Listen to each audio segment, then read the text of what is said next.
Bonjour à tous, c'est Mixo 3D. Aujourd'hui, je vais vous expliquer ma philosophie quant au choix d'une imprimante.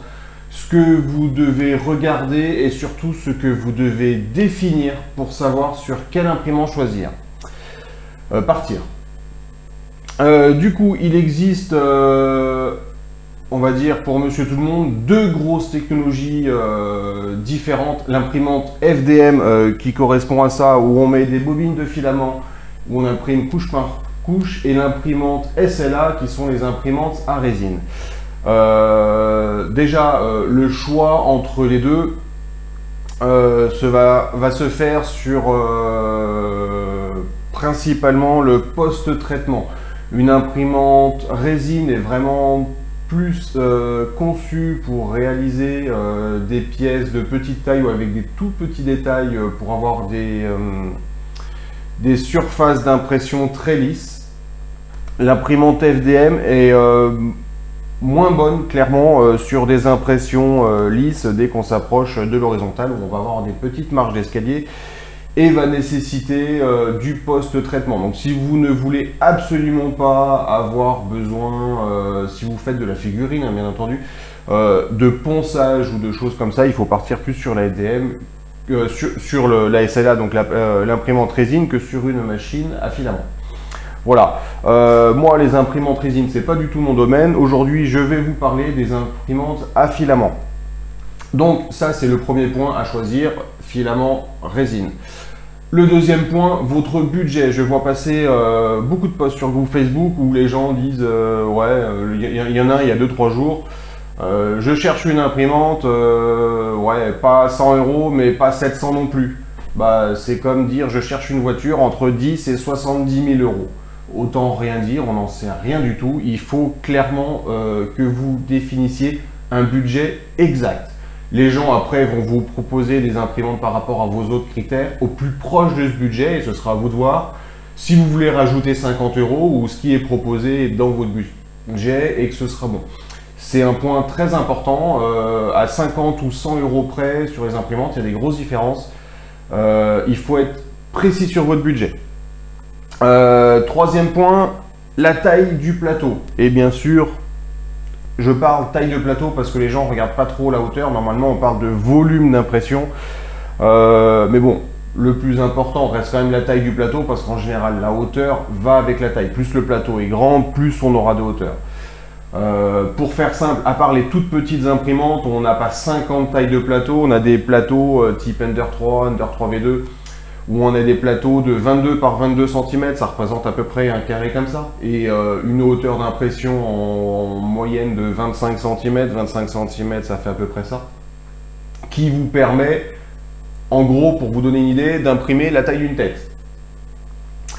Donc au-delà de 22, il y a des plateaux de 25, de 30 cm, ce que j'ai ici, qui fait déjà un volume conséquent, on va dire, qui fait le milieu entre les petits plateaux et les grands plateaux.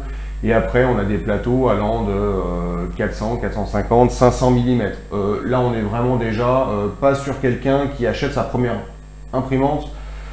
Je vous déconseille de partir sur un très gros plateau parce que plus c'est gros, plus ce sera dur à régler et à gérer vos paramètres. Il vous faut quand même un petit peu d'expérience. Commencez par une imprimante en 20 à 300 mm avant d'aller plus grand. Moi, c'est un conseil, pas obligatoire. Il y a des gens qui pourront et qui auront les capacités et le courage et la patience d'aller au-dessus.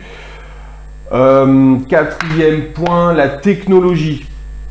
De par la structure, de par les déplacements. Il en existe 3. Une imprimante cartésienne. Le plateau est mobile. L'axe X qui monte en Z avec la tête qui se déplace dessus. L'imprimante Delta, on a 3 montants avec la tête qui est suspendue sous les 3 montants. Et l'imprimante Core XY, c'est la tête qui fait des déplacements XY.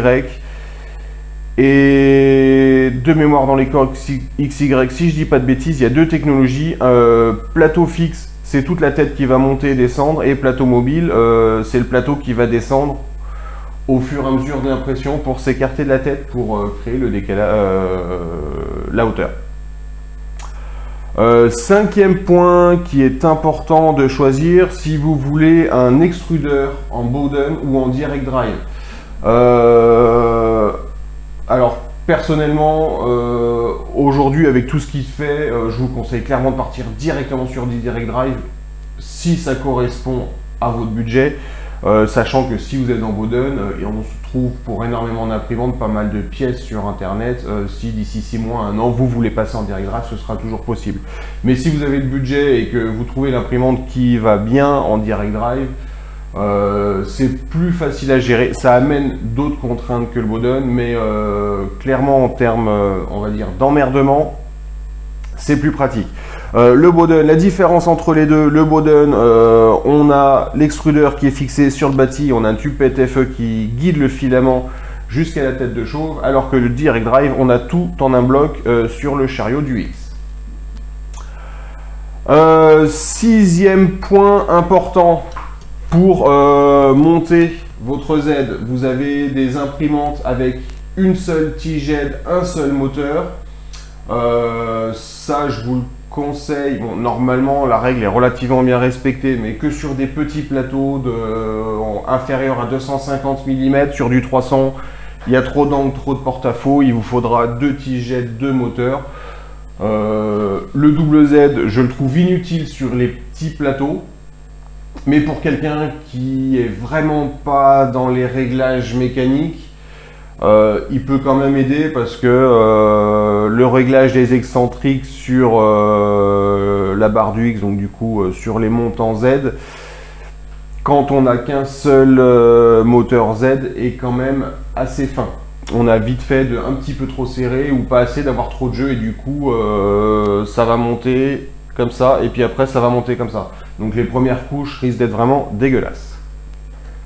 Donc aujourd'hui, il y a énormément de machines en double Z, il y en a très peu en simple, mais vraiment que les petits plateaux de 100 à 250 mm. C'est pas une fin en soi, ça se gère, il y en a plein qui en ont. Ma première imprimante avec qu'un seul Z, voilà, c'est pas... on apprend à faire avec. Le septième point, le plateau. Il existe des imprimantes à plateau fixe. Vous n'avez pas de réglage qui fait le leveling.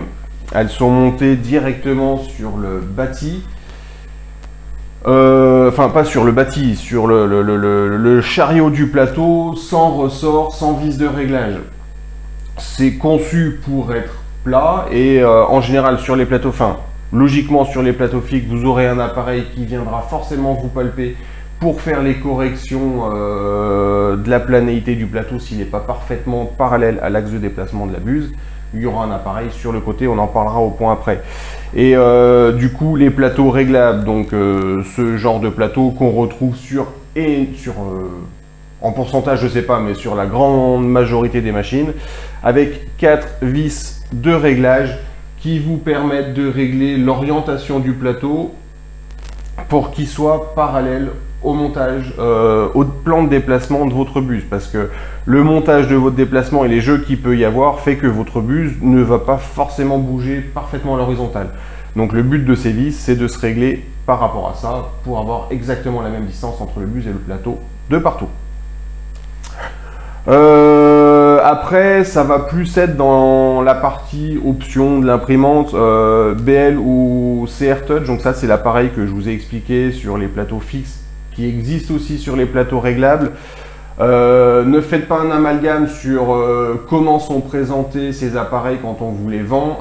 Ils ne font pas le leveling à votre place. Le leveling, donc c'est le réglage du plateau. Ils font une correction des défauts de planéité du plateau. Et éventuellement, ils peuvent faire une correction d'un leveling pas super propre. Mais les plateaux réglables, il vous faudra quand même faire votre leveling au plus juste. Il y en a plein qui achètent ce genre de matériel à monter après ou une imprimante avec ça, se disant c'est bon, je fais plus mon leveling, j'ai un appareil qui le fait à ma place. C'est faux. Donc BL, CR Touch, il y en existe différents modèles suivant les imprimantes et suivant les marques. Ils sont quasiment tous adaptables, j'imagine. Donc il va tout simplement palper différents points du plateau. prendre la hauteur en Z et corriger la hauteur sur les premières couches pour avoir une correction des défauts de planéité. Le 9e point qui impacte le lieu d'installation de votre imprimante. Moi ici on est dans ma cuisine, donc je ne veux pas une imprimante qui fait énormément de bruit. Une vieille Ender 3 qui peut très bien marcher, qui a une très grosse communauté où on trouve énormément de pièces. J'ai acheté une Ender 3 V2 sur ma première imprimante parce que déjà elle était plus silencieuse que l'Ender 3 de base, et l'Ender 3 V2 était encore trop bruyante par rapport à mon goût. Donc j'ai rajouté encore 20-30 € à changer tous les ventilateurs de mon imprimante pour que elle fasse moins de bruit que mon frigo. Bon, un frigo aujourd'hui ça fait du bruit parce qu'avec les ventilations forcées. Bref, c'est pas le sujet. Donc le lieu d'installation, si vous mettez ça dans une pièce de vie ou dans la pièce juste à côté de votre chambre, si les murs entre guillemets c'est du carton, vous faites ça à côté, vous l'entendez dans la chambre, il vous faut absolument choisir une imprimante silencieuse. Bon, on est en 2022, les imprimantes silencieuses c'est la très grande majorité, mais encore beaucoup achètent des vieilles Ender 3 ou autres équivalents, ou celui qui va acheter une machine d'occasion. Sachez que le bruit de déplacement des moteurs, entre les moteurs et les drivers, il y a des résonances électriques, on entend des bruits de déplacement, on appelle ça une imprimante qui chante. Les ventilateurs peuvent faire du bruit d'une imprimante à l'autre, il y a pas mal de différences. Voilà, c'est à prendre en compte. Si vous installez ça dans votre garage ou dans une pièce de bricolage, que vous ayez une carte silencieuse ou pas, tant que vous n'y êtes pas H24, sur le papier, c'est pas catastrophique. Et pour moi, le 10e point, c'est la communauté qui existe autour de l'imprimante. Là, par exemple, ma 300 Pro Max, je l'aurais pas forcément conseillé à un débutant parce qu'elle vient de sortir. Donc au moindre souci de matériel par rapport à la conception de la machine, vous vous retrouvez, je ne vais pas dire tout seul, mais quasiment. Donc il faut d'une, être autodidacte, de deux, déjà avoir de l'expérience en impression 3D si vous achetez une imprimante très récente qui n'a pas de communauté. Et surtout savoir utiliser vos mains parce que forcément, à un moment ou à un autre, vous aurez des choses à démonter, à modifier par vous-même et qui n'existeront pas encore forcément sur les forums ou sur les groupes Facebook parce que l'imprimante, elle vient de sortir et que les modifications, personne ne les a encore faites. Exemple type, le FanDuck sur celle d'origine me permettait pas d'aller à des angles très importants de dévers et du coup, j'en ai modélisé un et imprimé un parce qu'on n'en trouvait pas de disponible. Donc la communauté, et inversement une imprimante plus vieille. Pourquoi j'avais choisi ma Ender 3 V2 en première imprimante? C'est une imprimante qui était vieille, que plein de gens déconseillent ou disaient il y a mieux aujourd'hui. Oui, mais aujourd'hui cette imprimante on la connaît par cœur, on sait exactement comment elle fonctionne, on sait exactement ses défauts et ce qu'il faut corriger si on en a envie. Et surtout, il y a une communauté énorme parce qu'il s'en est vendu énormément. Et donc du coup, au moindre problème, je pouvais être quasiment sûr que quelqu'un ou plusieurs personnes avaient déjà eu le problème. Et donc la solution était facile à trouver. Voilà. Je vous remercie d'avoir suivi la vidéo. Donc c'était une présentation de comment choisir une imprimante en 10 points. Je suis à l'opposé de dire ouais j'ai 300 € de budget, quelle imprimante me conseiller? Ah, tel modèle. Non, il faut vraiment définir vos points pour que les imprimantes, quand vous irez poser la question sur des forums ou sur des groupes Facebook, que les imprimantes qui vous seront proposées par les membres soient le plus proche possible de l'utilisation que vous aurez. Sinon forcément vous serez déçus. Chaque imprimante a des points forts, a des désavantages. Il faut savoir les points faibles de votre imprimante pour les accepter et pas qu'elle vous mette des contraintes dans ce que vous voulez faire. Voilà, je vous remercie et j'espère que ça vous sera utile. Comme d'habitude, n'hésitez pas, un petit commentaire, un petit like, ça fait toujours plaisir. Passez une bonne journée et merci à vous.